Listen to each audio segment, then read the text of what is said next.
Sebelum aku meninggal, para menteri dan selir berjongkok di lantai bersujud untuk mengantarku pergi. Hanya suami sahku, Pei Yunhe, yang tidak datang. Yang mulia, apakah dia datang? Nyonya kucing, selir Shu, hilang, dia menangis terseduh-seduh, Yang Mulia pergi sendiri mencari kucing di Taman Kekaisaran. Dia, seorang kaisar demi kekasihnya, pergi mencari kucing. Nyonya Yang Mulia berkata, kucingnya sudah ditemukan, tapi terluka, Yang Mulia harus menemani tabib, merawat kucing itu, dia menyuruhku menyampaikan pesan. Selama ini, Nyonya adalah istri dan permaisuri yang layak jika ada kehidupan berikutnya. Yang Mulia akan tetap memilih Nyonya. Silakan, Nyonya pergi dengan tenang pemakaman. Nyonya akan diurus sendiri oleh Yang Mulia. Jiang Ningjin, kau bertarung seumur hidup, tak kusangka kau berakhir seperti ini. Yang datang menjengukku di akhir hayat adalah selir kekaisaran yang sama menderita karena dinginnya cinta Pei Yunhe, Cui Luoyao. Sifatmu terlalu lembut, kau tidak bisa mengendalikan pria itu di kehidupan selanjutnya, jangan jadi permaisuri. Biarkan aku yang melakukannya. Siapa sangka ucapannya jadi kenyataan. Saat kubuka mata, kami kembali bersama pada hari Pei Yunhe memilih putri mahkota. Ningjin, Luoyao, kalian berdua putri dari keluarga bangsawan anggun dan berbudi luhur. Ningjin, aku menginginkanmu, bagaimana pendapat putra mahkota? Nyonya, posisi putri mahkota lebih cocok untuk Nona Cui. Cui, Luoyao, berasal dari keluarga jenderal. Wataknya agak keras. Ningjin, kau keturunan keluarga Jiang. Watakmu lembut.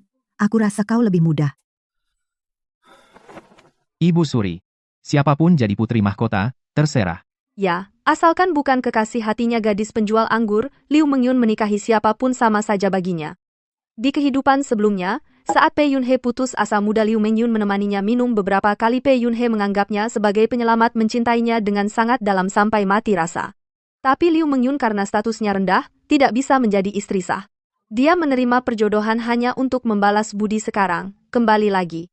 Hatinya tetap tidak bersama kami. Kalau begitu, terserah kalian. Tapi kalian harus sepakat. Jenderal Cui dan Kanselor Jiang adalah pilar istana dua keluarga. Cui dan Jiang jangan sampai berselisih karena urusan pernikahan anak. Sejak kecil aku dan Cui Luoyao sudah menyukai Pei Yunhe. Meskipun didikan membuat kami tidak bertengkar habis-habisan, tapi diam-diam kami saling bersaing. Di kehidupan sebelumnya, Pei Yunhe memilihku sebagai istri utama. Setelah Cui Luoyao menjadi istri kedua, dia selalu bersaing merebut perhatian dariku. Sekarang aku hidup kembali. Tahu hati Pei Yunhe yang sebenarnya, aku tidak akan bertengkar dengan Cui Luoyao lagi karenanya. Yang Mulia, tenanglah. Aku dan Nona Cui sudah berdiskusi. Kami tidak akan saling membenci karena ini. Kalau begitu, aku akan menyuruh Kementerian Ritus untuk mempersiapkan lamaran. Dalam 3 hari, pangeran sendiri akan menjemput kalian berdua ke Istana Timur. Ibu Suri, dalam 3 hari, aku ingin juga menikahi Mengyun. Putri mahkota sudah ditetapkan. Urusan mengambil selir di masa depan seharusnya diputuskan oleh Luoyao. Liu Mengyun, orang yang dia ingat seumur hidupnya, yang di kehidupan sebelumnya mengacaukan harem seorang wanita yang membuat kekacauan besar. Yang Mulia ingin menikahi Liu, boleh saja. Hanya tidak tahu sebagai apa? Tentu saja sebagai selir. Di kehidupan sebelumnya, untuk menyenangkan Pei Yunhe, aku mengangguk setuju. Hasilnya menjadi awal mimpi buruk. Haruskah aku mengingatkannya? Hah, tidak bisa. Apa katamu? Ningjin adalah putri Kanselir Jiang. Apa hanya dijadikan selir? Dengan latar belakang Liu, jika disetarakan dengan Ningjin, tidak hanya akan diejek semua orang, juga mudah mengecewakan keluarga Jiang. Ayau meskipun galak, tapi terhadapku selalu lembut. Kenapa begitu menjadi putri mahkota berubah sifat? Apakah demi kekayaan dan kehormatan? Ayau, kamu terlalu picik. HMPH. Menurutku, Putri Jenderal masih kurang pengertian dan lapang dada. Posisi istri utama ini lebih cocok diberikan kepada keturunan pejabat sipil. Ajin, bagaimana menurutmu? Pei Yunhe, kamu selalu seperti ini. Kamu tidak peduli siapa di antara kami yang mencintaimu, juga tidak peduli dengan tindakan kami. Apakah masuk akal atau tidak? Yang kamu inginkan hanyalah yang patuh dan penurut, yang bisa menerima Liu Mengyun, dan juga bisa menerima boneka yang bertindak sewenang-wenangmu. Kamu ingin aku sendiri merebut posisi putri mahkota. Dengan begitu, meskipun orang lain mencela, yang dicela adalah aku. Di kehidupan sebelumnya, meskipun aku menderita banyak, aku tetap melindungi namamu. Tapi kali ini, Yang Mulia terlalu memujiku. Ningjin akan mengingatnya dalam hati, tapi tindakan Nona Cui semuanya sesuai aturan, siapapun tidak bisa mencari kesalahan. Ningjin mengakui dengan tulus, tidak ada alasan untuk berebut.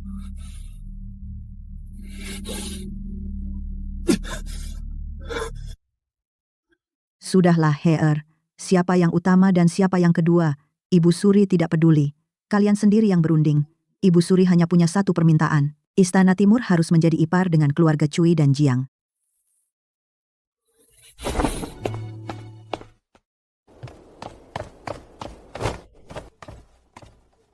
Yang Mulia, pria dan wanita tidak boleh bersentuhan. Jika ada yang ingin dikatakan, katakan saja seperti ini. Ajin, kamu hari ini kenapa sebenarnya? Dulu aku sakit atau terluka kamu yang merawatku dengan sepenuh hati. Sekarang kenapa menjadi begitu renggang? Sejak kecil aku menemaninya tanpa penyesalan. Tubuhnya lemah. Aku belajar ilmu kedokteran dari tabib istana untuk merawatnya. Kemudian perebutan tahta sangat berbahaya, baik luka ringan maupun berat, aku selalu ada.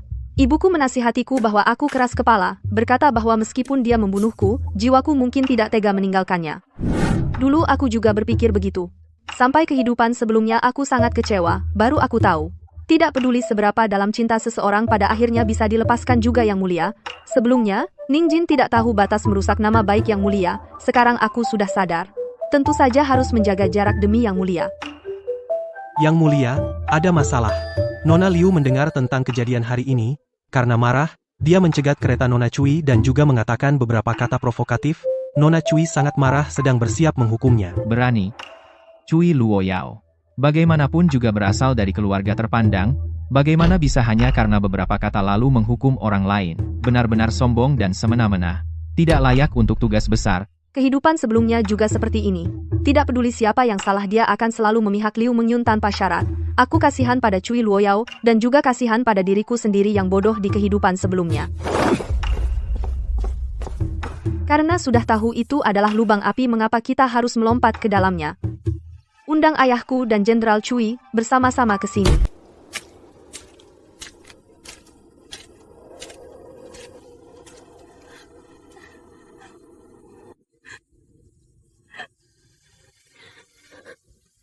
Yang Mulia. Pengawal menyampaikan pesan dengan salah, aku tidak memprovokasi Nona Cui. Aku mencegatnya. Hanya ingin memohon padanya, beri aku kesempatan untuk bersama Yang Mulia. Yang Mulia juga tahu ayahku sangat sombong. Dia bilang, jika aku tidak jadi selir putra mahkota, lebih baik menikah dengan saudagar sebagai istri sah. Jika Nona Cui tidak setuju, maka Mengyun terpaksa berpisah dengan Tuan Putra. Tidak, aku tidak akan pernah berpisah denganmu. Juga tidak akan membiarkan siapapun menindasmu. Tuan Putra sejak datang ke sini, tidak pernah bertanya apa yang terjadi, bagaimana bisa yakin aku yang menindasnya. Baik, katakanlah. Aku akan mendengarkan. Tuan Putra, Nona Liu ini menghentikanku, lalu terus mendesakku. Dia bilang Tuan Putra hanya mencintainya. Aku dan Ningjin ini perempuan murahan yang nempel, juga bilang cepat atau lambat dia akan menggantikanku. Omong kosong. Mengyun tidak mungkin mengatakan hal seperti itu. Aku sudah lama mengenalnya, paling memahaminya. Dia tidak pernah serakah akan kemewahan dan status, juga bukan orang yang suka bicara seenaknya. Menurutku kamu cemburu, sengaja memicu pertengkaran antara aku dan Mengyun. Di kehidupan sebelumnya, karena aku terlalu baik hati, membiarkan Liu Mengyun hidup nyaman, maka aku tidak pernah setajam ini. Dia hanya melakukan sedikit intrik untuk merebut kasih sayang. Cui Luoyao tentu tidak menyadari betapa Pei Yunhe tidak bisa membedakan benar salah. Tuan Putra, Luoyao dididik langsung oleh Jenderal Cui. Watak Jenderal Cui diketahui semua orang. Apa yang dikatakan Luoyao pasti bukan fitnah. Kami mengerti Tuan Putra membela Nona Liu, tapi tidak perlu menuduh Luoyao sebagai istri cemburuan. Jiang Ningjin, jangan berpura-pura bijak. Kau dan Cui Luoyao memang selalu tidak akur, sekarang membelanya, bukankah juga karena iri Mengyun mendapatkan hatiku? Aku tadinya mengira kau pengertian dan cocok jadi putri mahkota, tapi ternyata kau sama piciknya dengan Cui Luoyao. tidak pantas menjadi putri mahkota. Jadi menurut Tuan Putra, hanya Liu Mengyun yang layak menjadi putri mahkota, benarkah? Tentu saja. Andai tidak dipaksa ayah dan ibu, pasti aku akan bersama Mengyun selamanya. Mana mungkin terpaksa menikahi kalian. Kalian ingat ini. Jika di lain hari membuat Mengyun menangis lagi, aku tidak akan memaafkan kalian.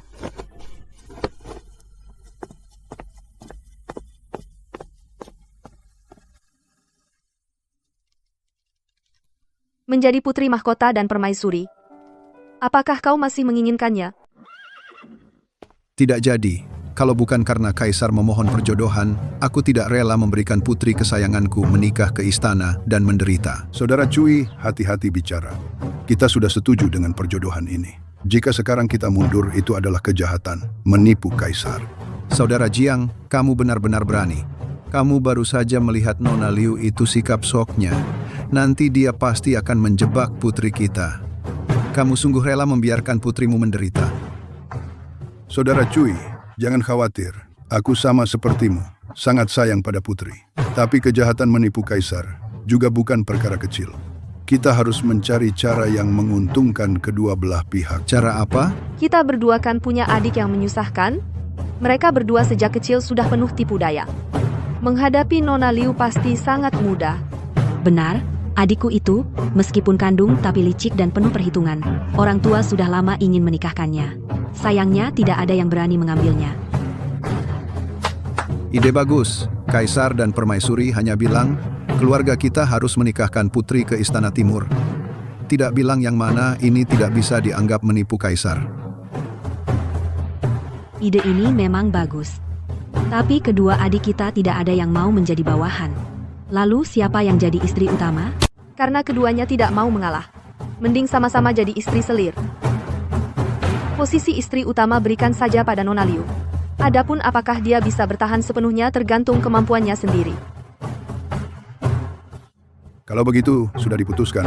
Aku dan saudara Cui akan pulang untuk persiapan. Suruh mereka masuk. Bagaimana? Sudah sadar? Aku tahu kalian mengerti situasi. Tuan Putra, setelah kejadian ini kami berdua mengerti posisi Nona Liu di hati Tuan Putra, jadi putri keluarga Cui dan Jiang bersedia sama-sama menjadi selir. Benarkah? Tapi ini menyangkut kehormatan keluarga. Mohon Tuan Putra mengabulkan satu permintaan kami. Katakan saja.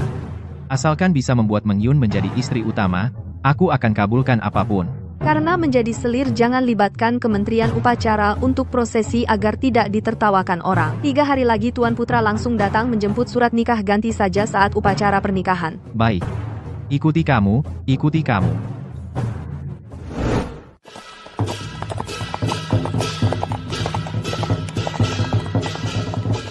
Ningjin, menurutmu di kehidupan ini apakah putra mahkota dan Nona Liu bisa bahagia?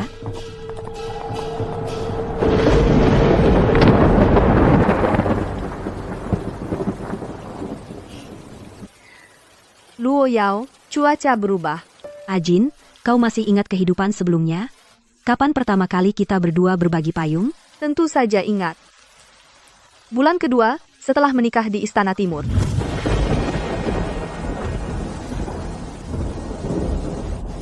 Pura-pura peduli, kau tidak usah ikut campur.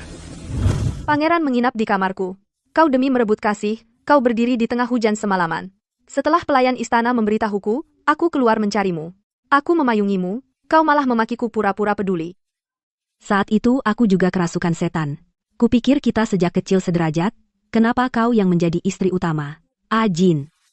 Saat itu kau juga seperti hari ini, basah kuyup karena aku. Tapi aku tidak menyadarinya.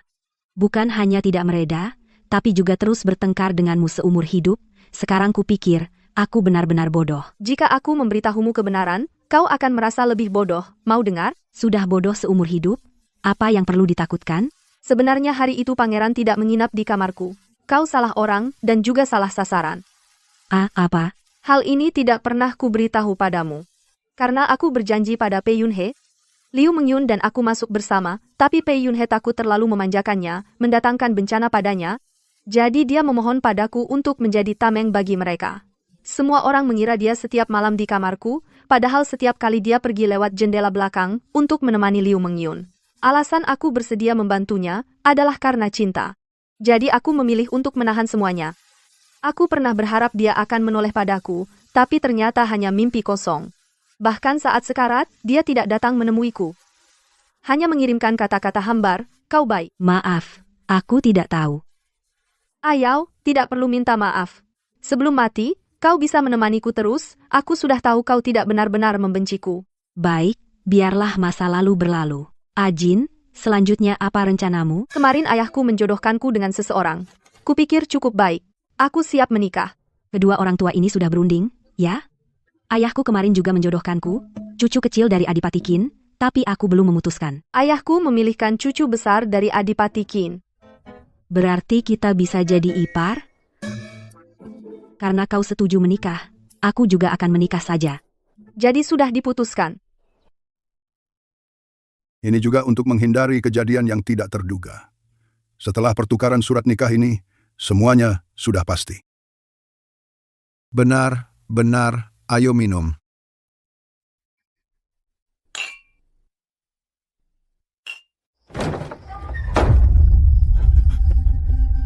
Para tamu terhormat, pangeran datang.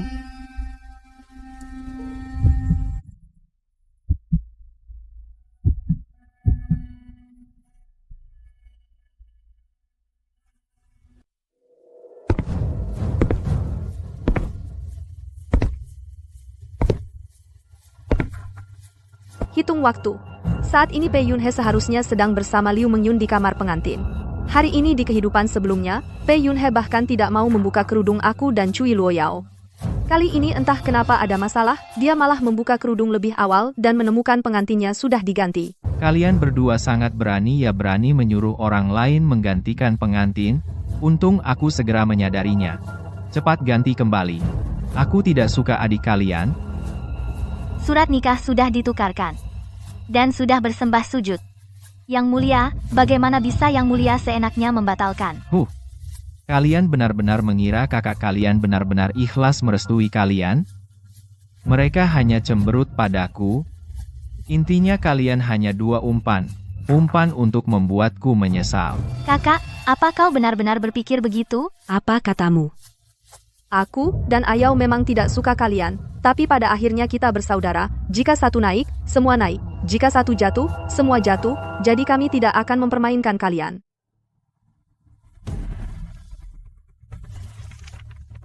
Ini surat nikah kami dan Istana Adipati Qin. Jika kami benar-benar ingin menguji kalian, mengapa pangeran setuju untuk menikah dengan yang lain? Kakak, kalian benar-benar ingin merestui kami berdua? Bukan hanya merestui Istana Perdana Menteri dan Jenderal tapi juga akan melindungi kalian seumur hidup. Tapi kalian harus setuju satu syarat. Jangan bertengkar, kalian hanya punya satu target. Liu Mengyun mengerti, tenang saja kakak. Rubah betina kecil seperti itu bukan masalah bagi kami. Yang penting kalian harus cari cara dulu, biar kami tetap di Istana Timur. Jangan khawatir, kami sudah siap dari dulu. Ajin, sudah selesai bicara? Kalau sudah, ikut aku pergi. Yang mulia, Permaisuri hanya berkata, klan Jiang dan Cui harus menjalin ikatan pernikahan dengan Istana Timur, tidak menyebut nama siapa yang harus menikah.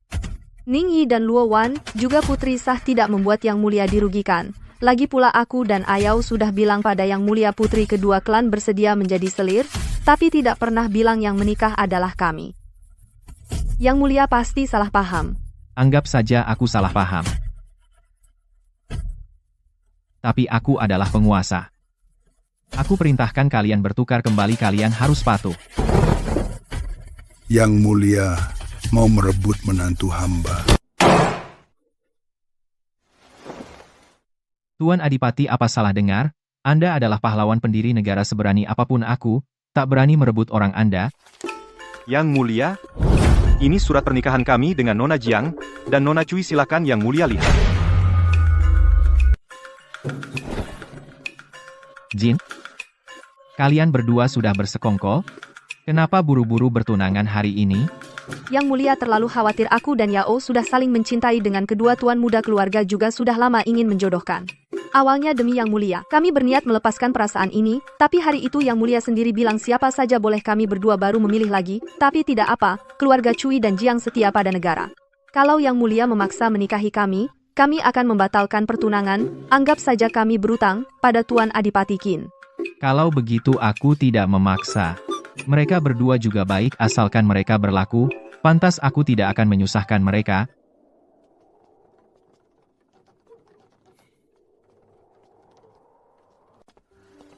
Kalian ingat jangan pernah terlalu percaya diri.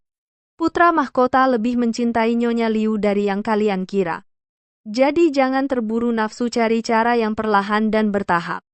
Tenang, Kak, pengetahuan dan wawasan kami kalah, tapi soal tipu daya, kami lebih hebat. Semoga berhasil. Kalau ada kesulitan datang saja pada kami, asalkan tidak melibatkan keluarga kakak-kakak, akan bantu semampu kami. Hahem. Maafkan aku, Kak.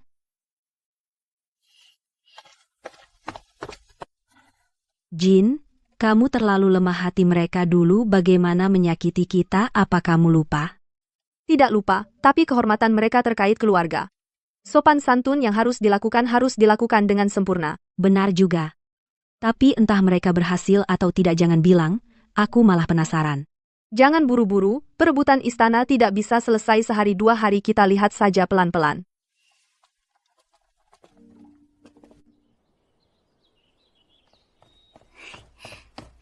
Ada apa panik sekali? Benar saja, kita tunggu 1,5 tahun baru akhirnya datang satu kabar yang menyenangkan hati. 2 bulan lalu ku dengar putra mahkota melakukan upacara kurban, kau ikut juga. Membawa 3 selir ke Gunung Tai di tengah jalan, sekelompok pemberontak yang dulu memperebutkan tahta muncul. Mereka ingin membunuh putra mahkota, para pengawal bertempur mati-matian. Tapi kalah, aku dan Cui Luowan mati-matian melindungi putra mahkota, dadaku kena tusukan pedang. Hampir tewas, Cui Luowan lebih parah. Urat tangannya putus meski berhasil diselamatkan, dia tidak bisa lagi mengangkat benda berat. Lalu Liu Mengyun, di mana dia saat putra mahkota sangat mengkhawatirkannya? Dia sudah bersembunyi di dalam gua, sampai bahaya berlalu. Baru dia keluar untuk peduli pada putra mahkota. Putra mahkota langsung sakit hati. Sejak saat itu, dia tidak pernah lagi masuk ke kamar Liu Mengyun, hubungan mereka menjadi renggang. Kau yang mengatur pemberontak itu, kan? Kakak pintar mereka adalah bandit gunung yang kusewa dengan uang banyak. Setahuku Liu Mengyun benar-benar mencintai putra mahkota. Saat putra mahkota dalam bahaya, dia pasti akan bertindak. Jadi persembunyiannya di gua itu palsu. Mayat hidup yang dipelihara Cui Luowan menculik Liu Mengyun. Setelah bahaya berlalu, baru dia dilepaskan. Liu Mengyun mati-matian menjelaskan, tapi tidak ada bukti sama sekali. Tentu saja putra mahkota tidak percaya, bahkan dia memarahinya sebagai munafik. Benar-benar orang jahat harus dihadapi dengan kejahatan. Dalam hal kejam, aku dan Cui Luo Yao memang kalah dari 2 adik. Lalu apa rencana kalian selanjutnya? Selanjutnya, kita buat dia putus asa. Aku dan Cui Luowan telah menyuap tabib istana, membuat berita palsu tentang kehamilan. Kami juga menyuruh dayang-dayang mengisyaratkan padanya bahwa putra mahkota berniat mengganti selir utama, agar anak bisa lahir sebagai putra sah. Begitu dia tidak sabar, kami bisa pura-pura keguguran, menuduhnya meracuni anak keturunan. Saat itu, meski putra mahkota ingin melindungi, dia tidak akan bisa melindunginya. Hati-hati. Kakak, setelah Liu Mengyun selesai, aku ingin memperebutkan posisi istri putra mahkota. Bagaimana menurutmu? Ayi, aku dan Cui Luo Yao adalah ipar. Jika kau benar-benar ingin bersaing dengan Cui Luowan, aku tidak akan menentang, tapi aku juga tidak akan membantumu lagi. Pikirkan baik-baik. Baik, kakak tenang. Persainganku dengan Cui Luowan adalah urusan pribadi, tidak akan melibatkan kakak dan keluarga Jiang. Kamu memang punya pandangan ke depan? Kamu mengingatkanku lebih awal untuk tidak menghalangi? Biarkan saja mereka. Tadi Cui Luowan juga membicarakan hal yang sama padaku. Dia juga ingin merebut posisi permaisuri putra mahkota. Sudah kuduga. Tapi aku tidak mengerti. Jika bisa membujuk mereka agar tidak bertengkar, bukankah itu lebih baik? Pertama, orang yang ambisius kita tidak bisa membujuk mereka.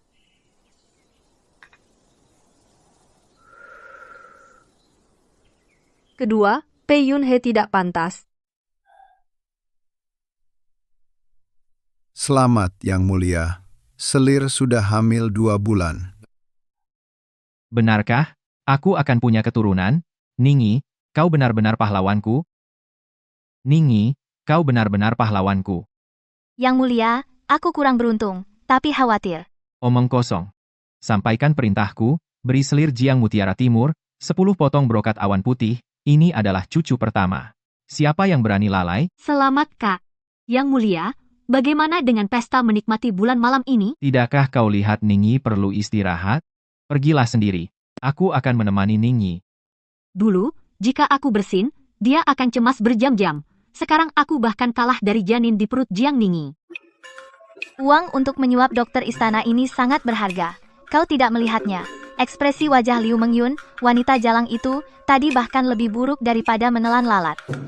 Kau jangan terlalu sombong, sekarang sudah terdiagnosis, tapi kau tahu itu palsu, bagaimana menanganinya selanjutnya adalah kuncinya. Tenang, beberapa hari lagi akan ada jamuan istana.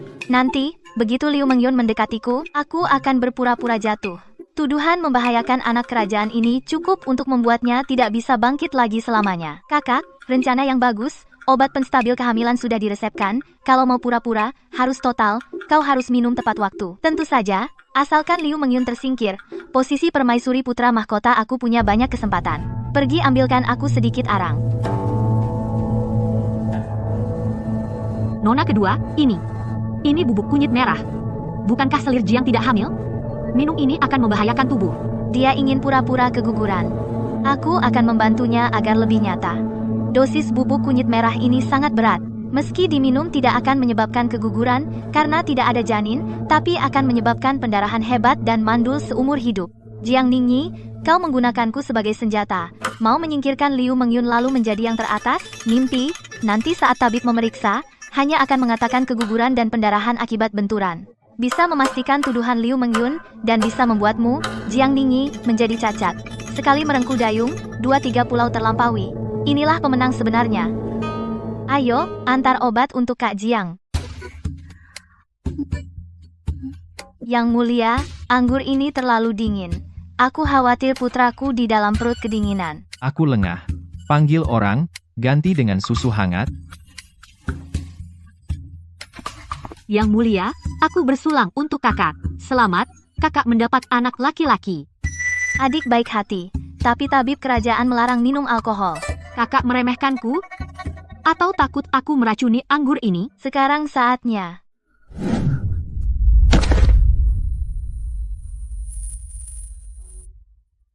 Perutku. Ningyi, panggil tabib kerajaan. Cepat panggil tabib kerajaan. Adik, betapa kejam hatimu. Mengapa kau ingin menyakiti anakku? Wanita jahat, aku salah menilaimu. Yang mulia, aku tidak mendorongnya. Dia sendiri yang jatuh, aku tidak menggunakan kekuatan sama sekali. Buktinya jelas, berani membantah, panggil orang, seret Nyonya Liu ke bawah, tahan rumah, tunggu keputusan. Yang mulia. Lapor, Yang Mulia. Apa itu? Cepat katakan. Di dalam tubuh Nyonya terdapat banyak lumpur safflower, menyebabkan pendarahan terus-menerus. Ini bukan hanya anaknya tidak bisa diselamatkan, tapi Nyonya mungkin sulit hamil lagi di masa depan. Safflower, aku hanya menyiapkan kantong darah ayam.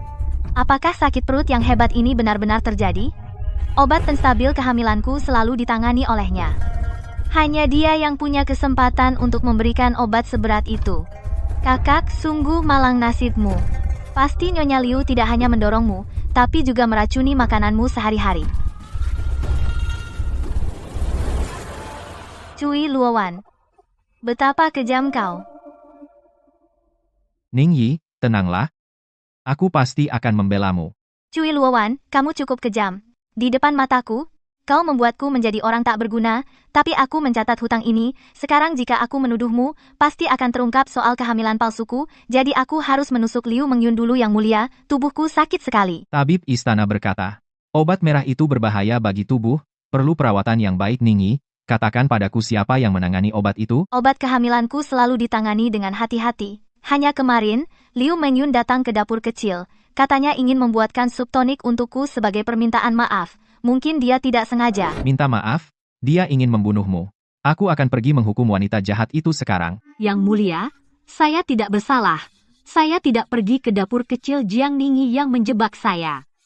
Saksi dan bukti sudah ada. Masih berani berkilah? Kamu pencemburu, kau menyakiti keturunan kerajaan, benar-benar tidak masuk akal. Yang mulia, apa kau lupa sumpah setia kita dulu? Mulai hari ini, gelar selir Liu dicabut, diturunkan menjadi pelayan, tanpa perintah, tidak boleh keluar. Sudah dengar? Selir Jiang keguguran diam-diam banyak yang bilang itu ulah selir Cui. Katanya, orang cacat mentalnya bengkok. Begitu lihat perut besar, dia ingin membedahnya.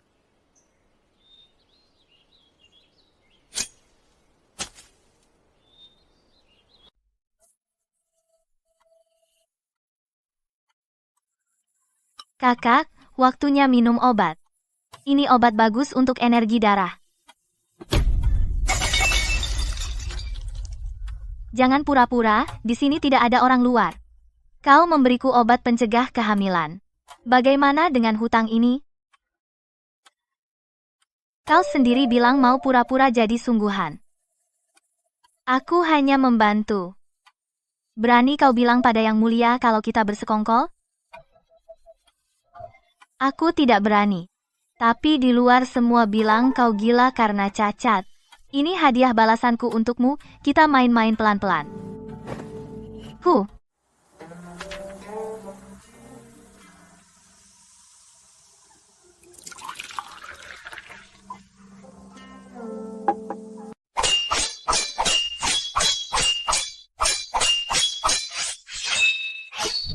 Hah Nyonya, ilmu pedangmu sangat hebat, aku mengaku kalah. Jangan bicara sembarangan, kau sengaja mengalah kepadaku. Kau seorang wanita, aku suamimu. Mengalah padamu sudah seharusnya. Lagi pula siapa bilang wanita tidak bisa sehebat pria, aku suka sekali gaya seorang jenderal darimu, istriku. Di kehidupan sebelumnya, di Istana Timur, untuk menyenangkan Pei Yunhe aku hidup seperti bayangan. Sekarang aku baru tahu pasangan sejati akan menghargai dirimu yang asli. Tuan, dari Istana Timur mengirim ini, katanya, putra mahkota akan mengadakan untuk cucu pertama yang meninggal upacara doa untuk keberkahan. Doa? Menurutku itu cuma cara mengumpulkan uang. Putra mahkota memanfaatkan anak yang meninggal untuk kepentingannya, katanya untuk doa, sebenarnya untuk menekan. Dia ingin menggunakan kesempatan ini untuk meminta keluarga bangsawan memberi sumbangan. Apa maksudmu? Jika tidak memberikan uang dana besar takutnya akan dituduh tidak menghormati keturunan kerajaan. Apa hubungannya dengan kita? Dia tahu bagaimana anak itu meninggal, kan? Berani-beraninya minta uang? Benar-benar tak tahu malu. Jangan marah, tidak baik untuk kesehatan. Tentu kita harus pergi. Tidak hanya pergi, tapi juga melihat seberapa kacau Istana Timur sekarang. Sudah lama tidak bertemu dengan adik-adik sekalian, lihat drama apa yang mereka mainkan. Beberapa hari ini oleh dua wanita gila, Jiang Ningyi dan Cui Luowan membuat kepalaku pusing setengah mati. Jika hari ini tidak mengumpulkan banyak uang perak untuk menutupi defisit Istana Timur, hidup ini benar-benar tak tertahankan.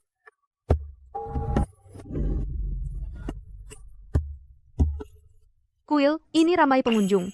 Apakah kau sering ke sini? Kuil-kuil di ibu kota mana yang belum pernah aku kunjungi? Itu Ning Jin dan Luo Yao. Ning Jin, Luo Yao, lama tak jumpa. Aku mengalami musibah ini, putraku meninggal. Hatiku sangat sedih. Melihat kenalan lama hatiku akhirnya.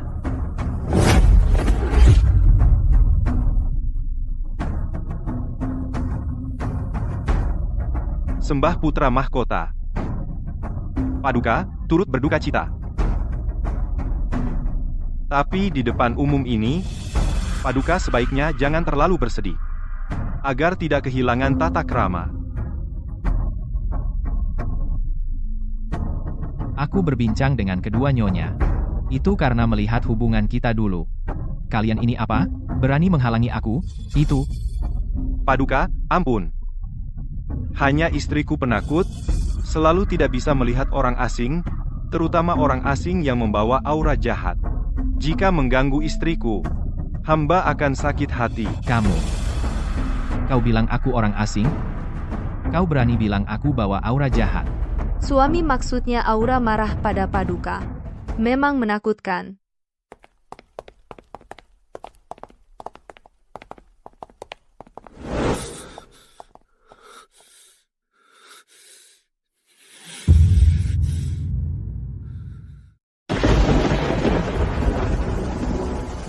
Mana payung? Apa kalian semua mati? Cepat atur tempat berteduh. Cepat atur tempat berteduh. Teh panas itu milik selir Liu untuk selir agung. Kenapa tumpah, dan payung di sana kenapa kurang? Aku tidak tahu. Aku benar-benar tidak tahu. Dulu semua ini diurus kakak. Bodoh. Urusan kecil ini saja tidak bisa. Untuk apa aku punya kau? Hanya bisa menangis. Sial.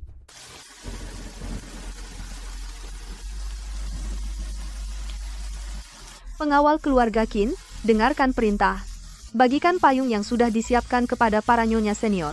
Hamba patuh. Buka pintu darurat di sini. Tamu pria ke kiri, wanita ke kanan, jangan berdesak. Kinmo, suruh orangmu jaga di pintu. Siapa yang berani masuk sembarangan, mengganggu para wanita. Langsung lempar keluar. Siap, Nyonya.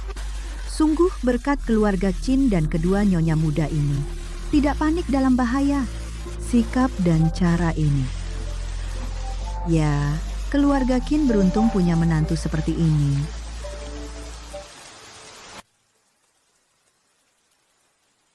Jiang Ningjin dari keluarga Perdana Menteri, paling pandai mengurus rumah tangga, Cui Luoyao, putri jenderal yang pemberani. Paling bisa mengendalikan situasi. Jika dulu aku tidak membatalkan pertunangan, hari ini kemegahan dan kehormatan ini, yang dipuji adalah istanaku.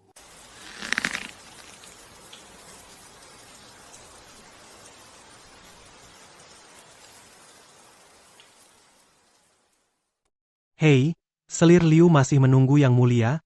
Jangan bermimpi, hari ini Anda mempermalukan diri sendiri di upacara keagamaan. Yang mulia tidak menghukum mati Anda sudah merupakan belas kasihan. Makanlah, nasi basi tetaplah nasi. Pei Yunhe. Aku menjadi ditinggalkan semua orang demi kamu. Tapi kau menganggapku seperti rumput liar. Karena ketulusan tidak bisa mendapatkan kasih sayang, maka dengan tubuh yang hancur ini aku akan menyeret semua orang ke neraka.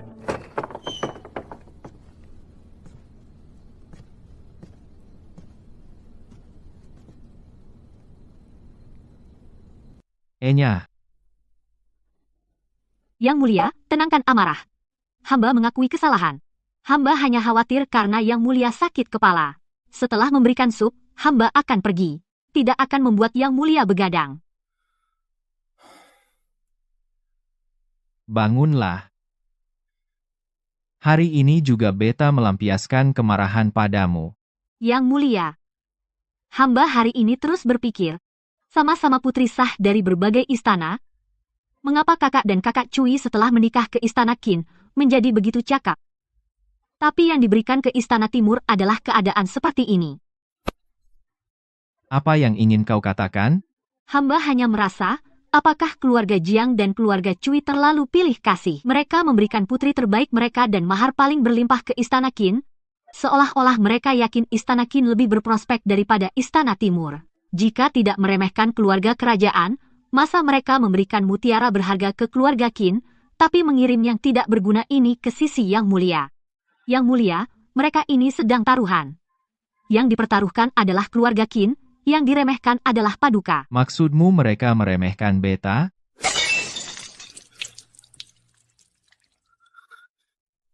Baguslah keluarga Jiang, baguslah keluarga Cui. Berani sekali mereka menghina beta seperti ini. Baguslah keluarga Qin, baguslah taruhannya. Jika begitu, beta akan membuat semua orang melihat apakah taruhan mereka tepat. Ibu Suri sakit karena terlalu banyak pikiran. Yang mulia, ini. Jiang dan Cui memiliki reputasi berbakti. Sampaikan titah beta, panggil keduanya segera masuk istana untuk merawat yang sakit. Untuk mendoakan Ibu Suri dan menyalin sutra. Tanpa izin, tidak boleh keluar istana. Paduka, perintah ini adalah untuk merawat yang sakit di istana. Itu adalah kehormatan yang hanya diberikan kepada kerabat dekat, kedua menantu keluarga Qin ini. Kenapa perkataanku tidak didengar lagi? Katakan pada mereka, jika tidak datang, itu berarti tidak berbakti. Itu berarti menghina kekuasaan kaisar. Ibu Suri jatuh sakit, khusus memerintahkan Nyonya Jiang dan Nyonya Cui untuk masuk istana merawat. Kedua Nyonya, silakan sekarang. Jangan buat Ibu Suri menunggu lama.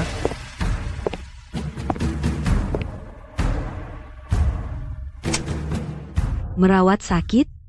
Apa semua tabib, dayang, dan selir di istana sudah mati? Masa kami yang harus melakukannya? Padahal kami istri pejabat luar? Berani. Ini adalah anugerah dari putra mahkota.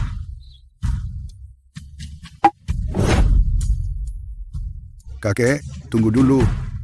Adipati Qin, apakah Anda juga akan melawan Tita? Ada apa dengan Ningjin?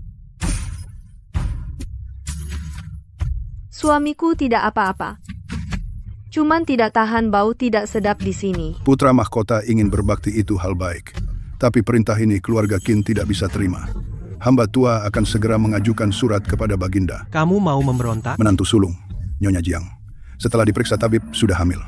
Ini adalah cucu pertama keluarga Qin. Sangat berharga. Jika terjadi kecelakaan pada kehamilan ini, apakah putra mahkota sanggup menanggung dosa ini? Kembali dan beritahu putra mahkota. Keluarga Qin punya penerus. Menantu perlu istirahat. Antar tamu.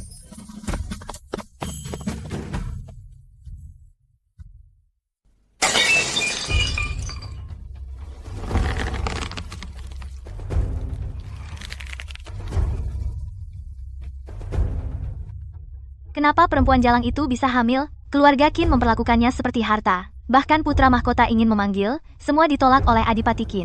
Sekarang keluarga Qin sangat berkuasa. Jika dia melahirkan cucu laki-laki pertama dari istri utama, hidup kita di Istana Timur akan semakin sulit. Tidak, jangan sampai dia melahirkan anak itu. Kakak, jangan khawatir. Di istana, hal yang paling tabu adalah gangguan. Bagaimana jika anak ini adalah pembawa sial?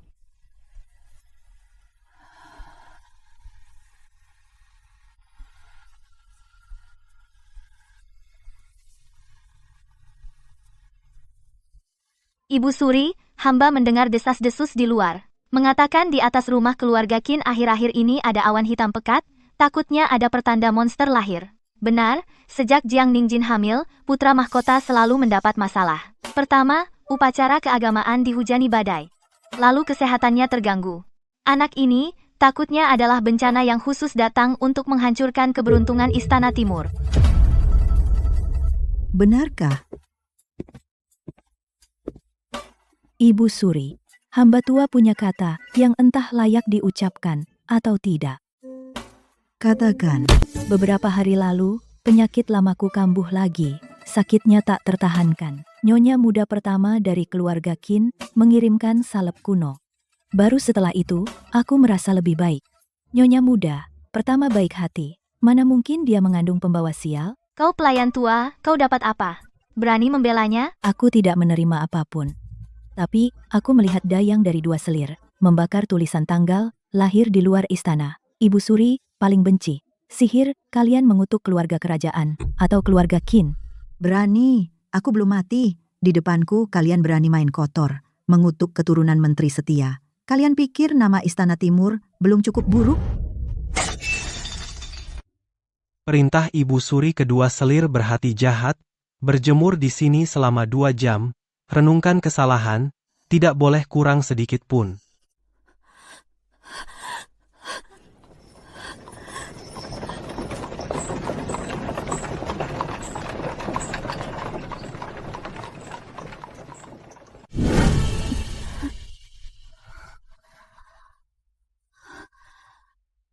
Ibu Suri terlalu memihak. Itu semua karena Jiang Ningjin si jalang. Berani. Lihat dirimu sekarang. Seorang cacat, seorang bodoh, dan seorang cengeng. Kenapa aku menikahi sampah seperti kalian? Lihat 2 wanita dari keluarga Qin. Sekarang mereka bersinar membantu suami, lihat kalian. Selain membuat masalah, apalagi? Pergi, semua pergi.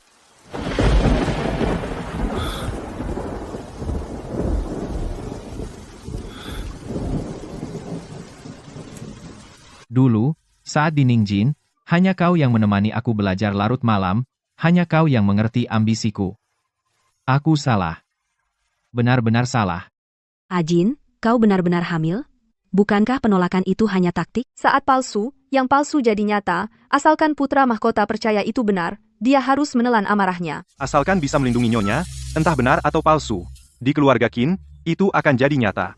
Paduka, kita mau kemana? Ke kediaman Qin, aku ingin lihat sendiri apakah dia benar-benar hamil atau dia hanya berbohong untuk menghindariku.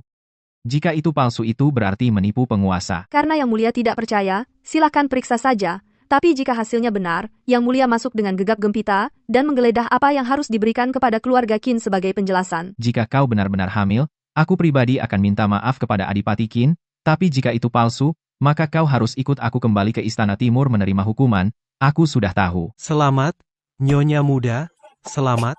Ningjin, kita akan punya anak. Aku juga tidak menyangka. Mustahil. Mustahil. Kau jelas-jelas berbohong padaku. Aduh, tadi Yang Mulia bukannya bilang akan minta maaf kepada Adipati Qin? Yang Mulia, kata-kata Anda adalah emas, ini yang dibawa oleh Yang Mulia sendiri, dokter istana sendiri, yang memeriksa dan mendeteksi denyut nadi kehamilan. Baik, sangat baik. Nyonya terkejut, mulai sekarang, aku tidak akan membiarkan siapapun mengganggumu dengan urusan ini lagi. Suamiku, awalnya kukira ini hanya kebohongan, tak kusangka surga benar-benar memberkati kita. Ini takdir yang diberikan surga kepada kita, Ningjin.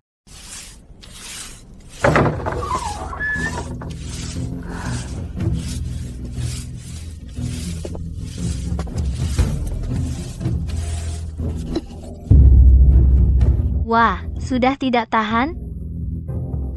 Orang yang dulu bersumpah ingin menjadi janda permaisuri, sekarang hanya segini ambisinya? Selir, apakah Anda datang untuk menertawakan? Aku datang untuk menunjukkan jalan yang terang padamu. Kau sudah dengarkan? Keluarga Qin akan mengadakan pesta 1000 bunga, merayakan kehamilan Jiang Ningjin, perempuan rendahan itu. Putra mahkota juga akan pergi. Lalu kenapa? Yang Mulia sudah lama muak padaku. Asalkan perempuan rendahan itu hilang, hati Yang Mulia akan kembali kepada kita. Obat ini tidak berwarna dan tidak berbau. Kau tinggal manfaatkan kekacauan, masukkan ke dalam obat penstabil kehamilannya. Setelah berhasil, aku jamin kau akan dikembalikan sebagai selir. Dikembalikan? Kau pantas.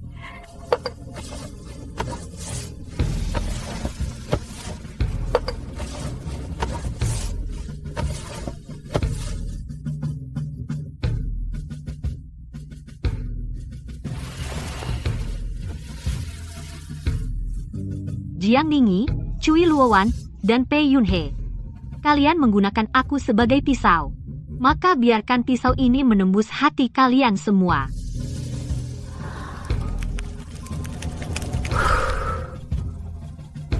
Kali ini aku tidak berebut kasih sayang. Aku ingin kalian semua mati mengenaskan. Perempuan jalang itu tertawa senang sekali. Kau sudah memberikannya padanya? Sudah. Liu Mengyun, si jalang itu, kalau tidak mau mati di kamar pelayan, harus nurut. Cepat, asalkan semangkuk sarang burung yang sudah diberi obat ini, disiramkan ke tubuh Jiang Ningjin, meski tidak keguguran, setidaknya dia akan malu di depan umum, kaget dan membahayakan janinnya.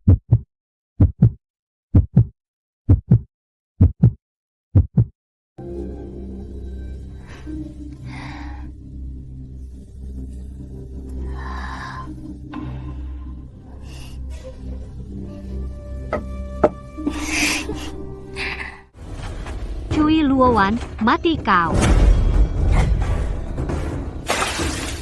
Aduh, wajahku, wajahku. Liu Mengyun, kau gila. Aku suruh kau siram Jiang Ningjin. Siram dia. Kenapa aku harus menyiramnya? Para nyonya, lihat baik-baik. Inilah ulah selir timur. Aku bekerja seperti budak di Istana Timur, Cui Luowan, demi mempertahankan kasih sayang, memberi kami semua obat mandul. Jiang Ningyi, wanita kejam itu, dulu pura-pura hamil terus ketahuan, sekarang iri melihat Nyonya Qin hamil, memaksaku meracuni, membunuh orang. Ya ampun, obat mandul itu terlalu kejam. Pura-pura hamil, selir Jiang dulu keguguran itu palsu. Istana Timur begitu membiarkan orang jahat? Benar-benar. Putra mahkota datang.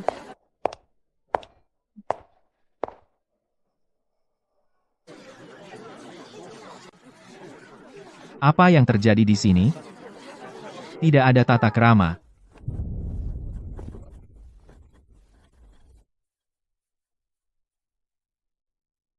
Paduka, tolong saya. Liu Mengyun gila. Dia mau membunuh. Paduka, inilah haremmu. Jiang Ningyi pura-pura hamil, Cui Luowan memberi obat mandul, kau adalah seorang bodoh yang dipermainkan. Raja bebal, hahaha. Kau bilang apa?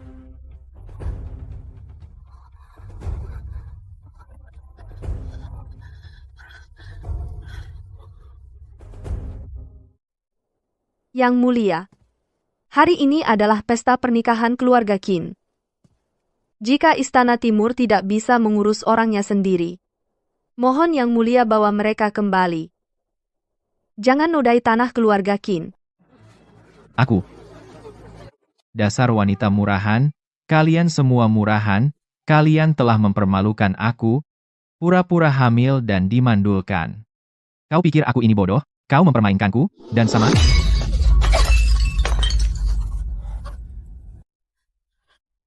Yang Mulia, ampuni aku.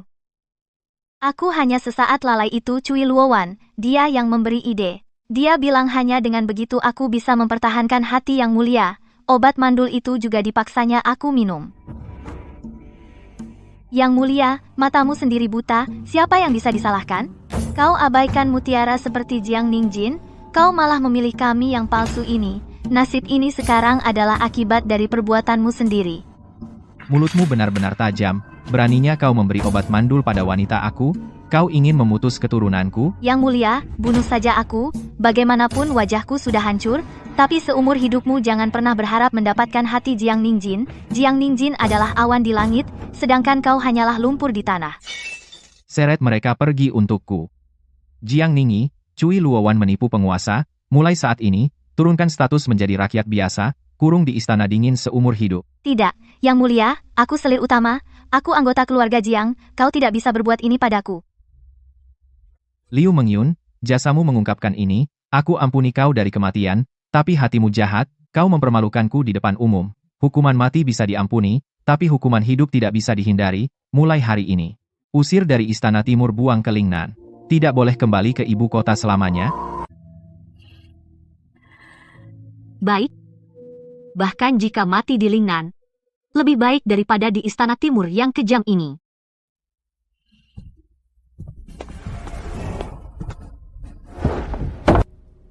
Jiang Ningjin, apa aku benar-benar salah?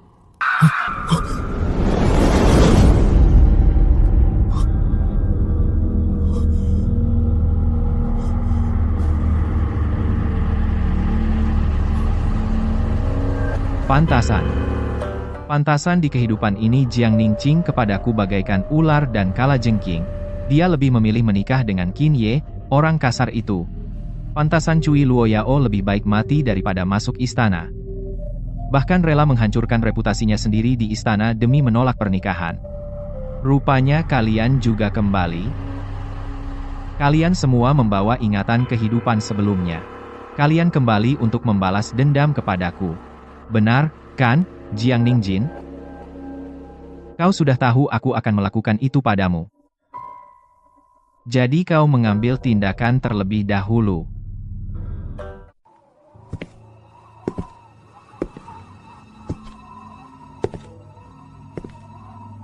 Karena kalian semua sudah tahu, maka jangan salahkan aku yang kejam. Hidup lagi pun, bagaimana?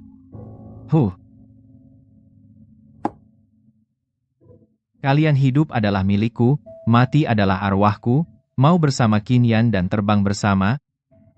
Mimpi. Ada perintah apa, Yang Mulia? Selidiki keluarga Qin, gunakan semua mata-mata tersembunyi, carikan aku bukti kejahatan, sekecil apapun. Pengkhianatan dan korupsi apa saja boleh. Bahkan jika tidak ada, kau harus membuatnya untukku. Jiang Ningjin, karena kaulah yang memulai denganku, maka jangan berpikir untuk lari. Kali ini aku akan menghancurkan keluarga Qin, membangun naga emas, menangkap kalian semua kembali mengunci di sisiku. Siang malam hanya bisa melihatku seorang.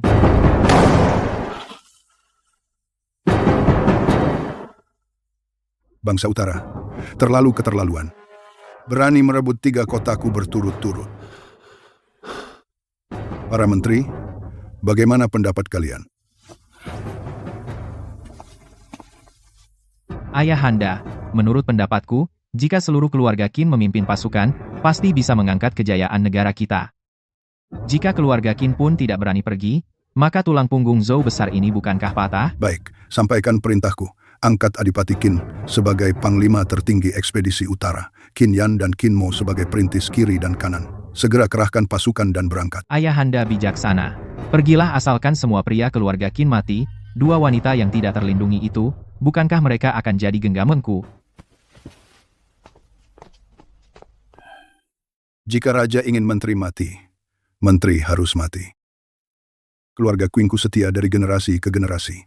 Bahkan, jika itu perangkap demi rakyat, pertempuran ini harus tetap dilanjutkan. Ningjin, pergiku kali ini. Waktu kembali tidak pasti kau di rumah. Suamiku, tenanglah, selagi aku ada, keluarga Qin akan ada, aku akan menjaga rumah ini, menunggumu pulang, memberi nama untuk anak.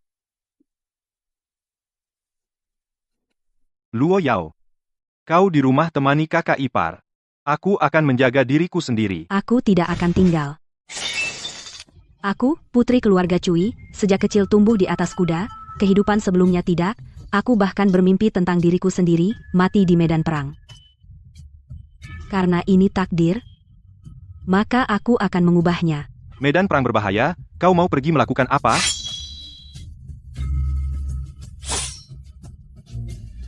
Aku ikut suami berperang. Aku tidak mau di dalam kamar, menunggu menjadi janda, aku ingin menjadi perisai di belakangmu. Siapa yang berani menyentuh suamiku? Tanya dulu pedang di tanganku.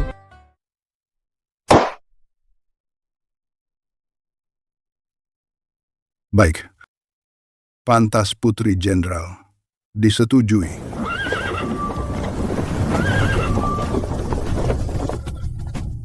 Ningjin, perbatasan dingin dan keras. Aku tidak tega kau menderita.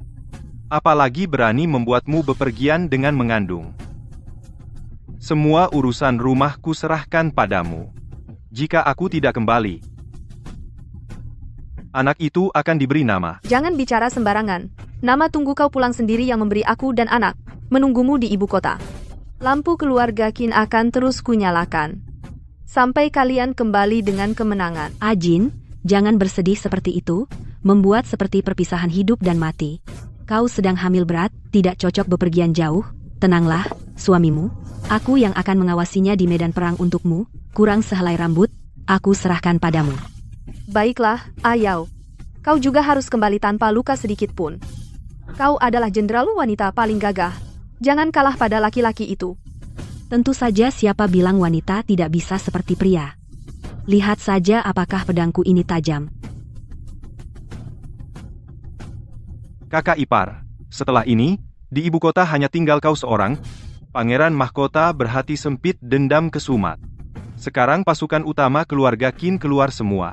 Aku khawatir dia akan menyakitimu. Adik ipar, tenanglah. Bagaimanapun ini di bawah kaki kaisar. Dia masih perlu menjaga muka sebagai pangeran mahkota yang bijak. Tidak berani terang-terangan. Selama kalian bertempur semakin keras di garis depan, semakin aman aku di ibu kota. Kalian hanya fokus membunuh musuh di depan. Hantu-hantu di belakang biar aku yang urus. Waktunya telah tiba. Berangkat.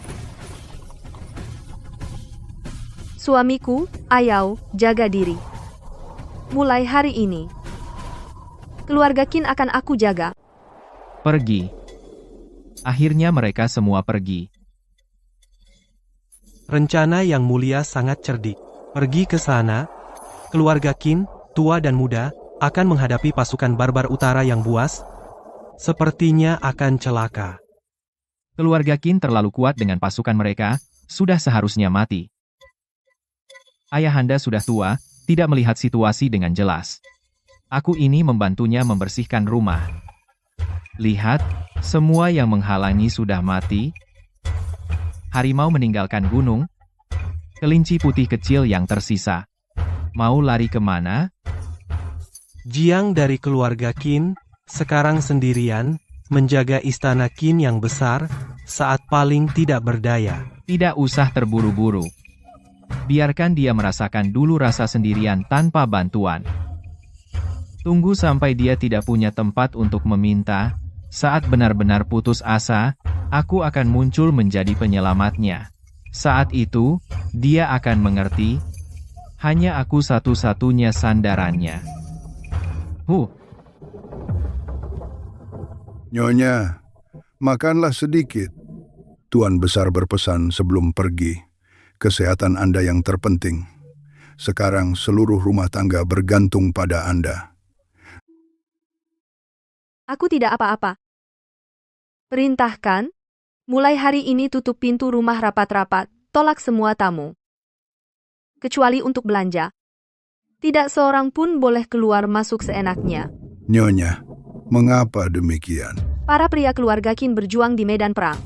Putra mahkota pasti tidak akan tinggal diam. Yang harus kita lakukan adalah jangan memberinya celah. Jangan memberinya kesempatan. Jaga rumah ini baik-baik. Berarti menjaga semangat prajurit di garis depan Pei Yunhe. Kau ingin memanfaatkan situasi di kehidupan ini.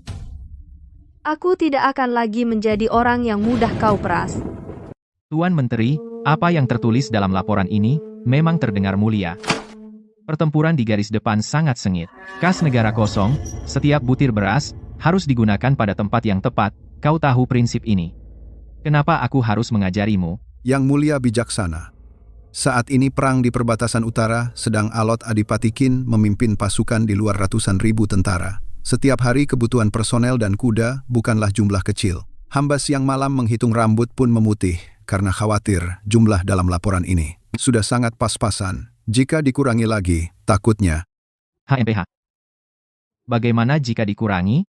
Pasukan Qin selalu dikenal gagah, berani dan tangguh. Apakah tanpa beberapa butir beras dan tepung, mereka tidak bisa mengangkat pedang? Apa itu tentara manja? Atau pasukan macan yang membela negara?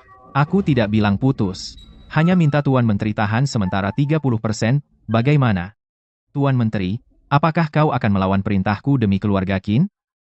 Atau Tuan Menteri merasa muka keluarga Qin lebih besar dari muka aku, putra mahkota? Hamba, tidak berani. Hamba sungguh tidak berani berpikir seperti itu. Hanya saja, 30% perbekalan ini sangat penting. Jika di garis depan kekurangan makanan, semangat pasukan kacau. Jika kalah perang, Baginda akan murka. Hamba punya 10 kepala pun tidak cukup untuk dipenggal. Jika kalah, itu karena keluarga Qin tak mampu. Denganmu yang mengurus perbekalan, apa urusannya dengan Kementerian Keuangan? Nanti aku sendiri akan di hadapan ayahanda membelamu. Tuan Menteri, lakukan saja seperti yang aku katakan, 30% perbekalan itu tahan di kamp militer pinggiran ibu kota. Nanti kau akan mendapatkan keuntungan, jika tidak, kau harus tahu, meskipun aku belum naik tahta, tapi membuat seseorang lenyap tanpa jejak, atau membuat putra sulungmu yang baru menjadi pejabat, mengalami kecelakaan sangat mudah bagiku. Baik, hamba menerima perintah. 30% perbekalan itu. Hamba akan berusaha menundanya.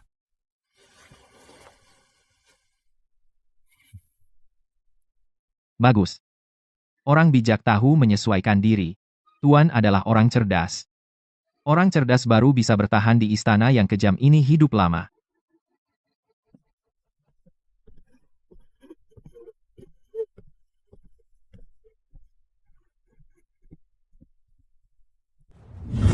Benar, seperti dugaan Pei Yunhe ini ingin membuat pasukan Qin mati kelaparan, memaksa mereka mati sia-sia.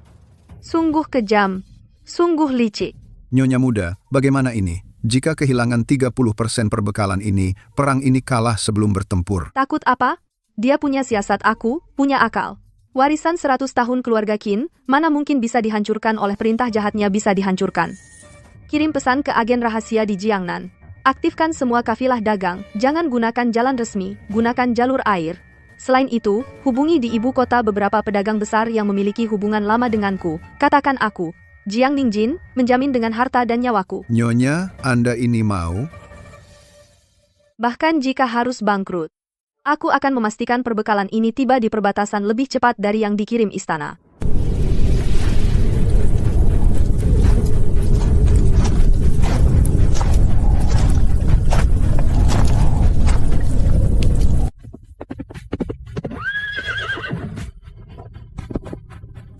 Kau tidak apa-apa? Terluka di mana? Hanya beberapa pencuri kecil, mereka terlalu lemah. Perbekalan. Banyak perbekalan dan jaket kapas. Dikirim oleh Nyonya Besar. Kakak ipar, dia benar-benar berhasil. Ini seperti bantuan dari langit. Kakak ipar memang hebat. Ajin, kau menjaga bagian belakang. Kami tidak akan mengecewakanmu. Sekarang kita bisa menang.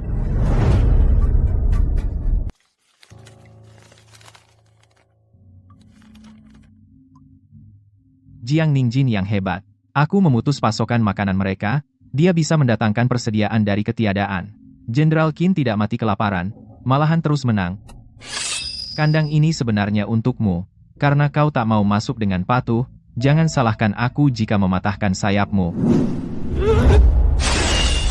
Ayahanda, hamba mendengar, akhir-akhir ini rakyat di ibu kota, semua memuji keluarga Qin, kata Nyonya Muda Qin menghabiskan hartanya, mendukung garis depan. Dia seperti Dewi, Oh, tapi keluarga Qin memiliki pasukan dan menjadi sombong. Sekarang Nyonya Jiang sedang membeli hati rakyat di ibu kota, bahkan para pedagang menuruti perintahnya. Jika terus begini, takutnya rakyat hanya melihat keluarga Qin. Tidak ada baginda. membeli hati rakyat. Dia seorang perempuan. Tangannya terlalu panjang. Keluarkan titah. Panggil Nyonya Qin Jiang masuk istana untuk menjaga kehamilan.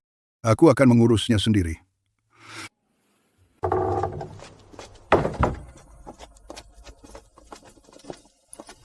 Nyonya Muda Qin, Baginda berfirman, memohon Nyonya masuk istana untuk menjaga kehamilan. Nyonya Muda, ini jelas penahanan loh. Hujan deras dan embun. Semua adalah anugerah Baginda. Katakan ke garis depan, aku baik-baik saja di istana, jangan terganggu karenaku, utamakan keluarga dan negara, jangan sampai kacau.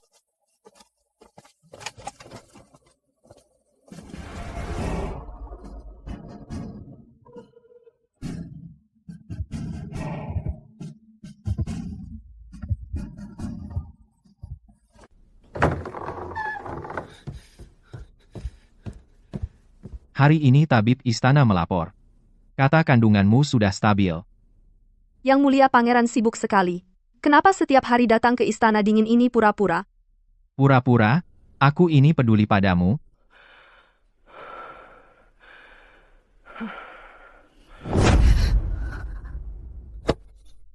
Kenapa? Kenapa? Kau setia pada Qinyan, tapi menghindariku seperti ular dan kalajengking, di dalam seharusnya anakku. Saat ini di kehidupan sebelumnya, kau sudah mengandung putra mahkotaku. Itu anak kita. Kita seharusnya berbagi tahta. Yang mulia benar-benar pelupa. Anak di kehidupan sebelumnya, itu karena Liu Mengyun mengeluh sakit, membutuhkan plasenta sebagai obat. Kau, untuk menyenangkan Liu Mengyun, sendiri menyuruh orang memberiku semangkuk obat penstabil kehamilan. Obat itu diminum. Anak itu menjadi genangan darah, kau sendiri yang menggugurkannya dengan obat dingin. Bagaimana? Sekarang Yang Mulia ingin berperan sebagai ayah penyayang. Tapi lupa bahwa diri sendiri adalah algojo.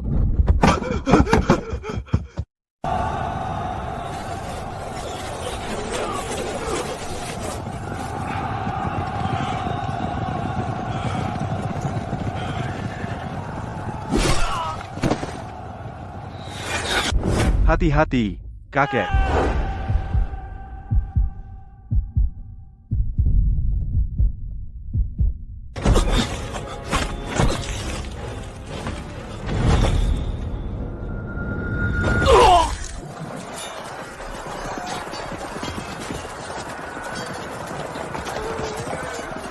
Yan Er. Mundur, cepat mundur.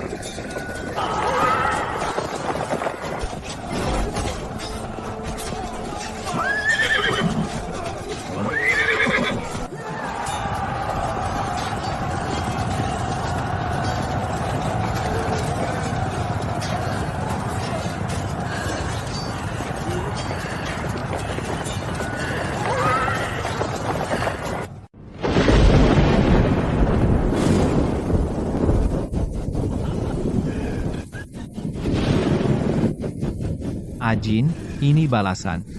Ini balasan.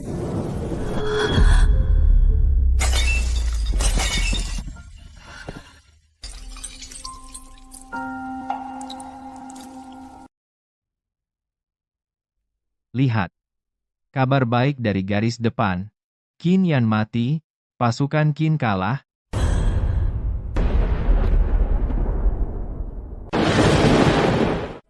Suamimu yang pendek umur itu sudah mati.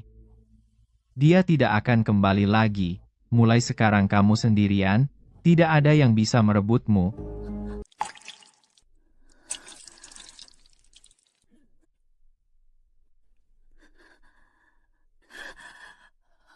Aku mau melahirkan.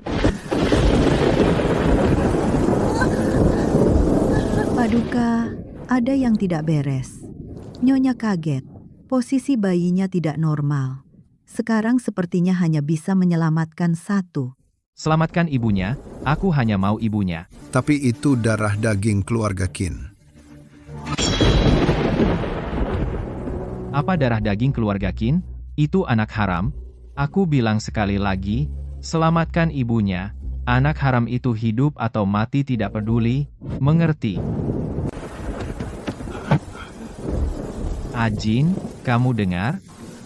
Qin Yan mati, kamu jangan berpikir untuk meninggalkan keturunan untuknya.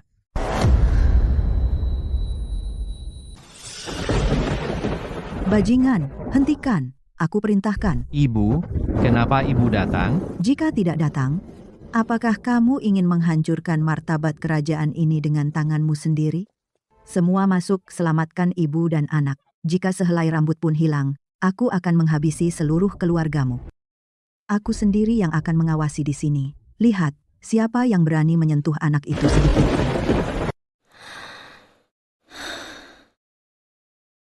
Pei Yunhe, kamu ingin keluarga Qin punah? Aku tidak akan biarkan kamu puas. Lahir, seorang putra kecil. Suamiku, kamu punya keturunan. Anakku. Ajin sudah bangun, lihatlah. Ini anak kita. Aku memberinya nama Nian Jin. Kenangan yang tak terlupakan pasti akan berbalas. Itu anak keluarga Qin, kembalikan padaku. Keluarga Qin sudah tidak ada orangnya. Ajin, asal kau setuju. Klaim di luar bahwa ini adalah darah dagingku, dia adalah putra mahkota dinasti Zhou besar masa depan. Jika tidak, aku tidak keberatan mencekik anak haram ini sekarang juga. Baik, dia adalah anak Paduka. Nah, itu baru benar. Jika kau begitu setia dan rindu masa lalu, kenapa kau juga menyiksaku seperti ini? Pei Yunhe, kau benar-benar orang menyedihkan yang sangat munafik.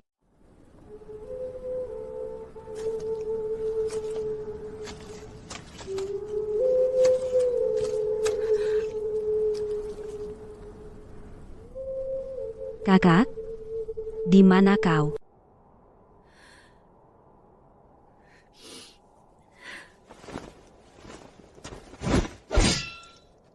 Semuanya berdiri. Tidak menemukan mayat berarti belum mati. Kalau hidup, harus kelihatan. Kalau mati, harus ada mayatnya. Pasukan Qin tidak punya desertir, hanya prajurit yang gugur. Meskipun hanya tersisa satu orang terakhir, harus ikut aku menyerang balik.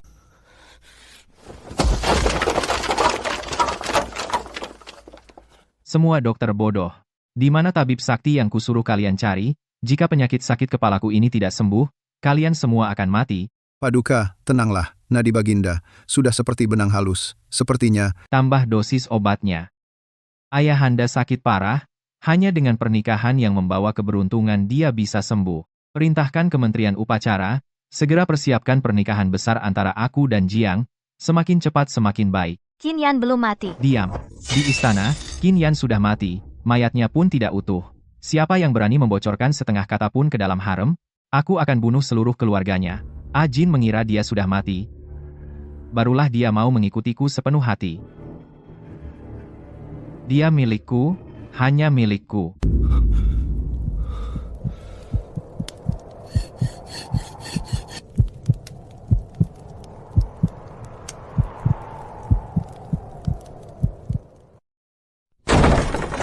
Hei, orang tua, serahkan makanannya. Ampun, Tuan.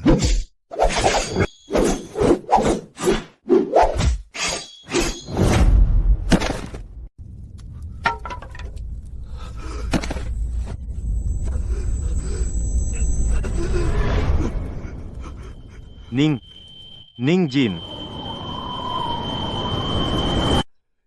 Dasar anak durhaka. Demi janda keluarga Qin itu, kau benar-benar mengabaikan urusan negara. Sampai begini, kerajaan Zhou Raya akan hancur di tanganmu. Ayah, kau linglung karena sakit, saatnya minum obat. Kau mau apa? Minum obat ini, ayah, maka tidak akan sakit lagi. Aku tidak perlu lagi mendengar omong kosong ini. Kau berani membunuh kaisar? Kau berani membunuh ayahmu sendiri?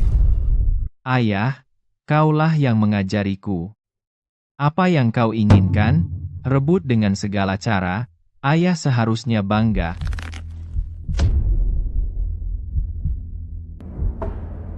Ayahanda wafat, wasiat telah ditetapkan, aku segera naik tahta. Perintahkan, siapapun yang tidak patuh, bunuh tanpa ampun.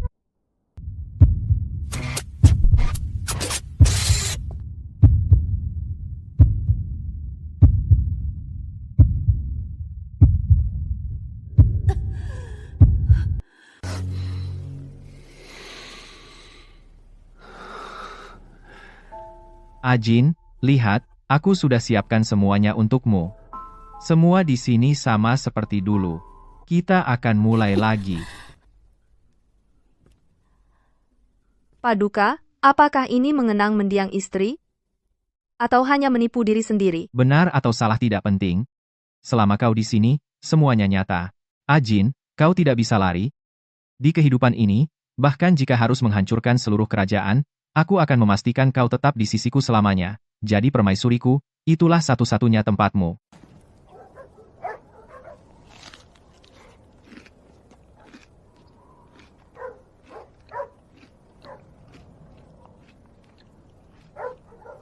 Sudah dengar, kaisar baru akan menunjuk permaisuri, yang dinikahi adalah janda Jenderal Qin, merebut istri menteri, sungguh keterlaluan. Jiang Ningjin, aku sudah menjadi hantu. Apa hakmu menjadi permaisuri?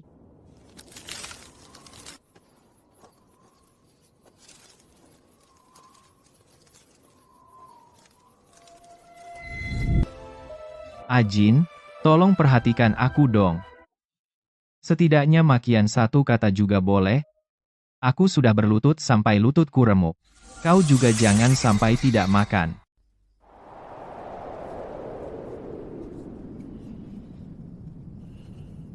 Pei Yunhe, aku akan membuatmu hidup sengsara. Kau tidak akan bisa mati.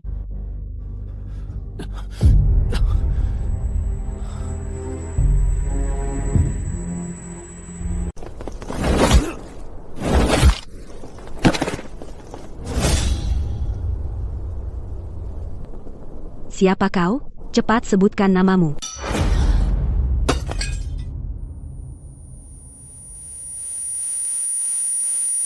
Qin Yan, kau bajingan, Ningjin masih menunggumu di ibu kota. Jika kau laki-laki, bangunlah.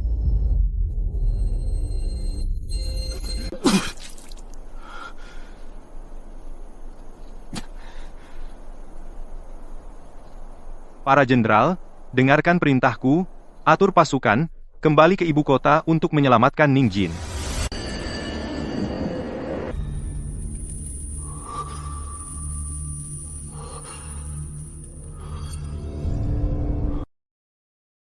Enyah, aku tidak kalah, kau milikku. Yang mulia, tidak ada siapa-siapa di sana, yang mulia.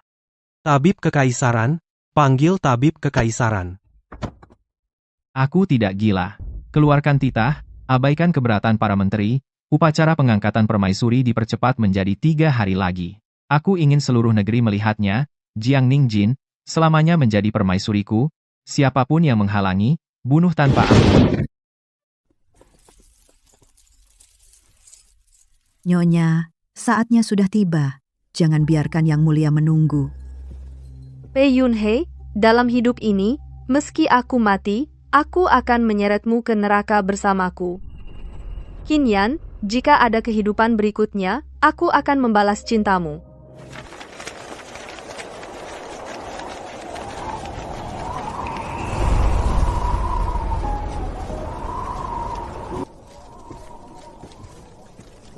Ajin, lihatlah negeri ini, zaman keemasan ini, semua ini adalah mahar dariku untukmu.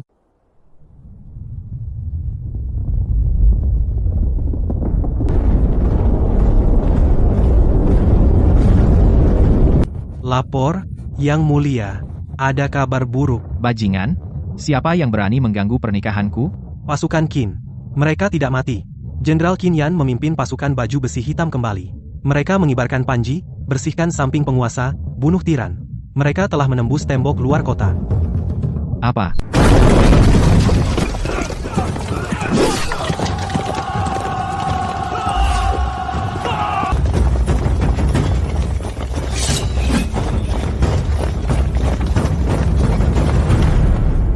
Qin Yan. Mustahil. Jika kau berani maju selangkah, aku akan membunuhnya. Aku akan menjadikan kalian sepasang kekasih yang mati bersama.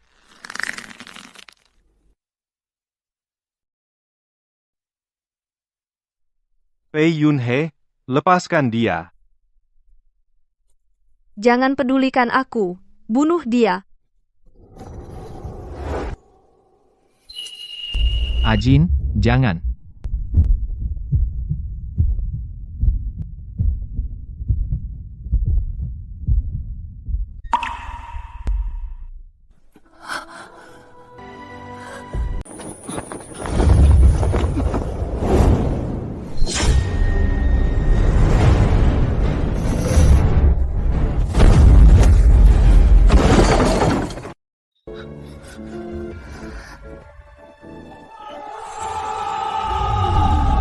Tiran telah kalah. Barang siapa tidak ingin mati, letakkan senjata.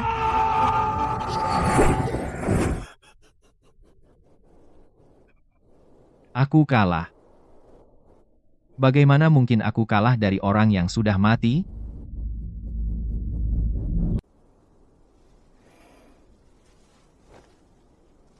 Pei Yunhe, apakah kau selalu bingung? Mengapa aku dan Cui Luoyao di kehidupan ini berubah? Karena kami sudah mati sekali. Di kehidupan sebelumnya, aku bersusah payah untukmu seumur hidup. Demi kerajaanmu, aku menghabiskan seluruh tenaga dan pikiranku. Namun saat aku sudah kehabisan tenaga, kau malah sibuk mencari kucing di Taman Kekaisaran. Cui Luoyao berperang di medan perang untukmu, dan keluarganya musnah. Namun kau menganggapnya sombong dan tak sopan, lalu menghukum mati dengan kejam.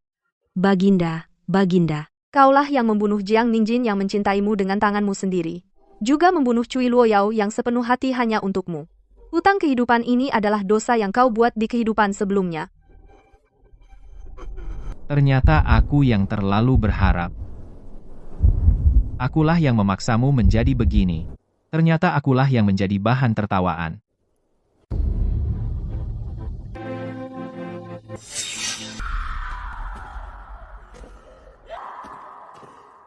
Pei Yunhe, mati kau.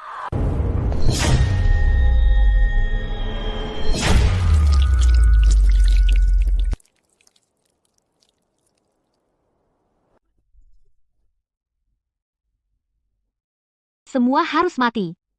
Semua harus mati. Kau juga jangan berharap bisa tenang.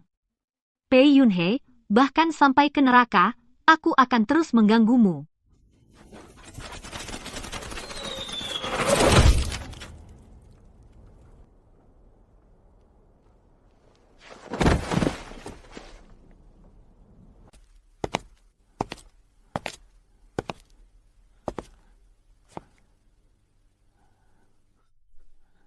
Lakukanlah, beri aku kematian yang cepat. Mati? Itu terlalu mudah untukmu? Kami ingin kau hidup, melihat kerajaan ini berganti tuan. Melihat rakyat hidup damai dan sejahtera. Melihat semua yang pernah kau miliki benar-benar tak lagi ada hubungannya denganmu.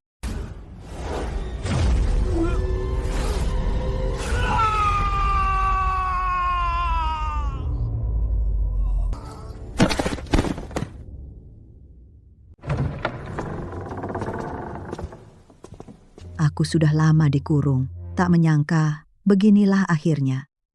Pei Yunhe tidak layak menduduki tahta, kejam dan tidak berperi kemanusiaan. Mulai hari ini, diturunkan menjadi rakyat biasa. Diasingkan di istana dingin seumur hidup. Tahta, Jenderal Qin dan Nona Jiang hari ini membereskan kekacauan dan mengembalikan ketertiban. Kalian berjasa besar. Negara tidak boleh sehari pun tanpa pemimpin. Aku ingin mengangkat putra Pangeran Xin sebagai kaisar. Juga harus mengandalkan dukungan pasukan Qin. Baginda, pasukan Qin hanya untuk membasmi tiran, melindungi negara dan rakyat. Sekarang situasi sudah stabil. Aku dan istriku sudah bosan dengan perseteruan di istana. Kerajaan ini adalah milik rakyat, bukan milik pribadi seseorang. Kami hanya ingin kembali ke perbatasan untuk hidup tenang. Sudahlah, aku mengizinkan.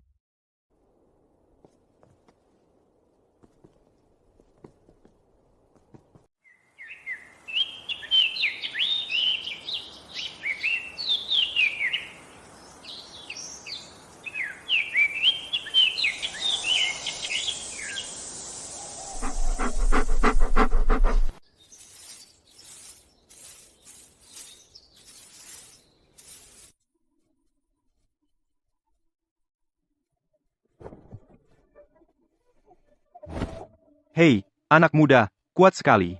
Kinan kita di masa depan pasti menjadi laki-laki yang gagah berani.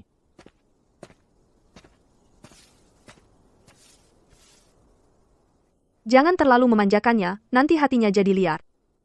Anak laki-laki, lebih liar lebih baik. Yang penting selamat, itu yang terbaik.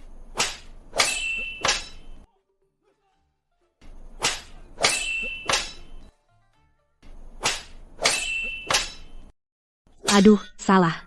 Jurusan daun berguguran harus menggunakan tenaga pergelangan tangan. Ini mah bukan daun berguguran, tapi menebang pohon. Luo Yao, bukankah kita sudah sepakat untuk pensiun dan bertani? Ini kok lebih rajin dari latihan di barak? Bertani bukan berarti melupakan ilmu bela diri. Bagaimana kalau suatu hari datang babi hutan? Lagi. Baik, baik, pendekar wanita, ampuni aku akan lakukan.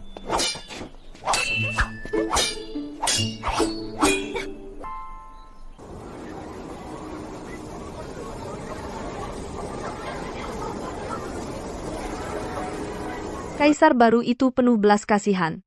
Mengizinkannya di tempat ini, tempat yang dulu paling dibanggakan namun paling hina, membusuk. Dia hanya bisa seperti anjing kurap dengan tulang punggung patah. Racun yang ditinggalkan Liu Mengyun meski tidak mematikan, tapi benar-benar menghancurkan akal sehatnya. Ajin, lihat. Aku tidak akan mencari kucing lagi. Jangan marah, ya. Bunuh dia. Bunuh anak haram itu. Dia adalah aib. Tidak ada yang bisa mengkhianati aku. Tidak ada.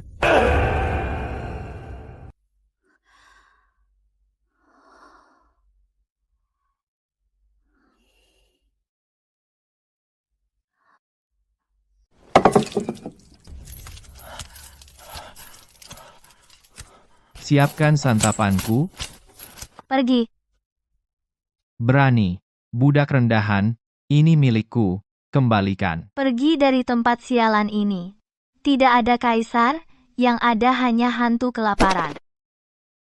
Hahaha, Pei Yunhe. Lihat dirimu sekarang, benar-benar sampah. Bahkan wanita gila pun tidak bisa kau kalahkan. Ini balasanmu. Kita akan saling menyiksa di sini sampai membusuk. Tidak ada yang bisa terbebas.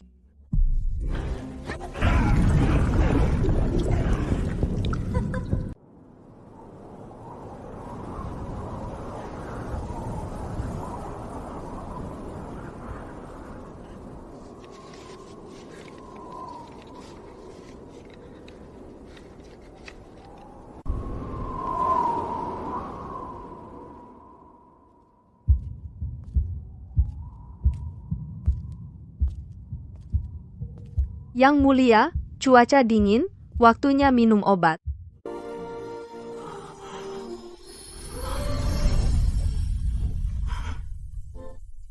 Ajin, aku kedinginan.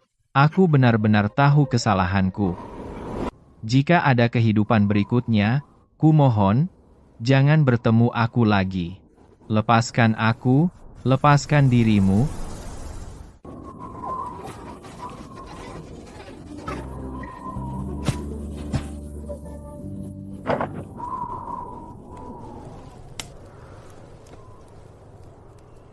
Ajin, lihat pemandangan salju ini, indah sekali. Hidup ini sungguh baik, kita menang.